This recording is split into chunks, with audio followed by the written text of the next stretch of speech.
Mbak Putri, kita sekarang berjalan lagi nih. Boleh. Ke wilayah Kabupaten Nganjuk ini. Nah, ya, karena ada Anjuk Ladang. Tadi ini kita ada, sudah lihat video kotanya luar biasa. Wes luar biasa ini videonya, pariwisatanya. Luar biasa. Saya pasti nanti ini sedudo dan seterusnya. Mari kita sapa dulu Bapak Pelaksana Tugas Bupati Nganjuk, Mas Marhen Jumadi. Selamat sore, assalamualaikum. Selamat sore Mas Bung Febi. Terima kasih. Luar biasa ini. Pak Marhen, bisa cerita Pak Marhen terkait dengan progres Kabupaten Nganjuk ini untuk meningkatkan ekonomi. Saya tadi lihat itu videonya luar biasa, ada tempat-tempat lokasi wisata yang tidak kalah dengan bagian lain. Silakan Pak Marhen. Oke, terima kasih. Selamat sore, assalamualaikum warahmatullahi wabarakatuh. Waalaikumsalam warahmatullahi wabarakatuh. Pak Menteri PUPR, Pak Menteri Perhubungan, Pak Dirjen, Bapak-bapak, Ibu-ibu daerah di Mataraman yang saya hormati, langsung saja. Ya. Langsung saja satu yang berkaitan dengan bagaimana kita bisa meningkatkan atau pembangunan perekonomian di Mataraman ya. Memang Nganjuk ini juga diuntungkan dengan adanya tol. Ini dengan adanya Perpres 80 tahun 2019 itu kita banyak diuntungkan. Karena apa? Investor banyak yang dari Surabaya sekitarnya lari ke Nganjuk. Iya betul. Berapa pertimbangan yang sangat menguntungkan di Nganjuk UMK 1.900.000, padahal di Sidoarjo Surabaya kurang lebih 4.200.000. Iya. Termasuk juga diuntungkan.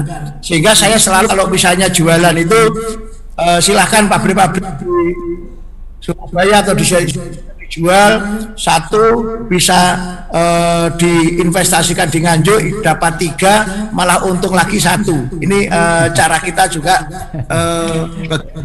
menarik dari luar juga. Itu yang pertama.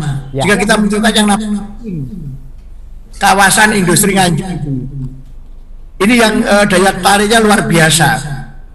Kembali lagi memang kami diuntungkan karena akses tol. Ya. Yang kedua, kita punya daerah-daerah juga potensi untuk kita kembangkan ekonomi. Yang pertama Semantok. Insya Allah nanti bendungan terpanjang se-Asia itu Semantok. Ya, Nganjuk ya. April 2022 diresmikan oleh RI1.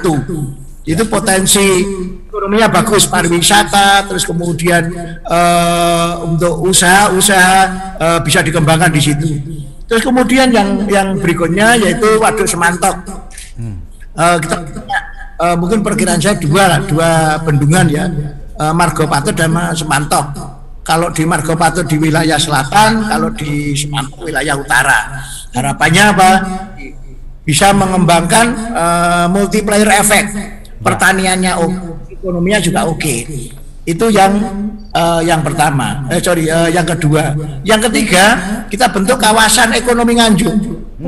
Nganjuk itu saya selalu mengatakan Nganjuk itu terkenal satu apa sedudo, dua apa guyangan.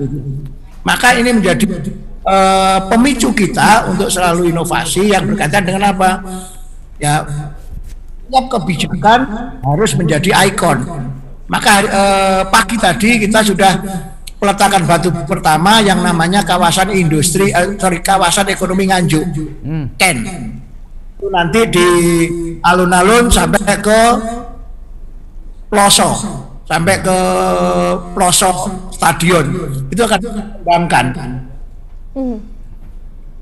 Termasuk juga daerah atau jalan di sekitarnya. Itu yang kedua, KEN itu. Ini potensi ekonominya bagus. Terus kemudian yang ketiga berkait dengan agrobisnis. Nah ini agrobisnis ini kalau di Nganjuk kita pengen bawang merah itu menjadi ikon.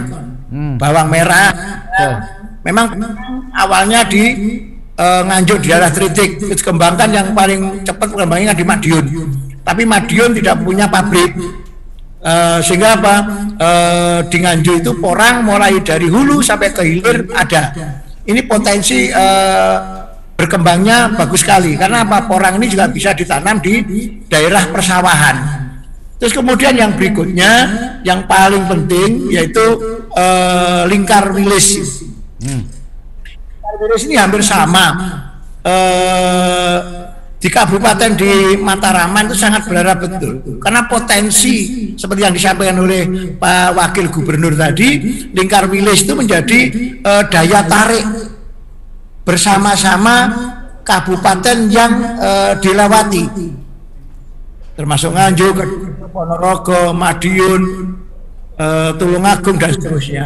Ini kalau mumpung ada Pak Dirjen Bina Marga, monggo Pak itu sekali jalan mungkin bisa jadi nanti bagian Nganjuk nanti kita anggarkan di APBD Nganjuk, begitu pula misalnya di Kediri dan seterusnya, sehingga dari program pemerintah kita juga ikut sharing sehingga untuk mempercepat akselerasi perekonomian di daerah Mataraman. Ini yang berikutnya.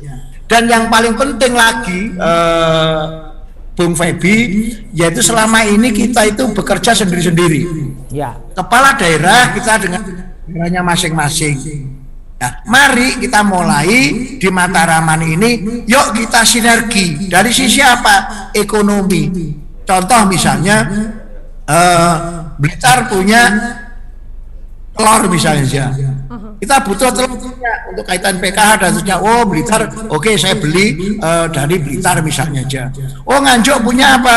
Punya porang, punya bawang merah, maka nanti Kediri, terus kemudian Blitar, Tulungagung, Trenggalek atau Madiun beli dari Nganjuk. Ini yang belum tersentuh. Ya. Bagaimana sinergitas antar kabupaten yang berkait dengan pengembangan ekonomi ini. Nah ini kita berharap betul Tribun Mataraman ini bisa menjadi tonggak untuk sinergitas perekonomian, dan kita mungkin bisa setiap bulan kita diskusi bersama kira-kira kebutuhan atau hambatan-hambatan sehingga kita bisa betul-betul pengembangan ekonomi di wilayah Mataraman betul-betul real. Ini yang beberapa hal yang ingin kita sampaikan sehingga paling tidak ada 6 poin tadi. 1 king, 2 ken, 3 usulan lingkar wilis agar dipercepat. Terus kemudian kita juga punya potensi semantok dari proyek strategis nasional dan termasuk juga Marga Patut, dan yang kelima adalah agrobisnis yang bisa dikembangkan termasuk di Kabupaten Nganjuk sangat potensial.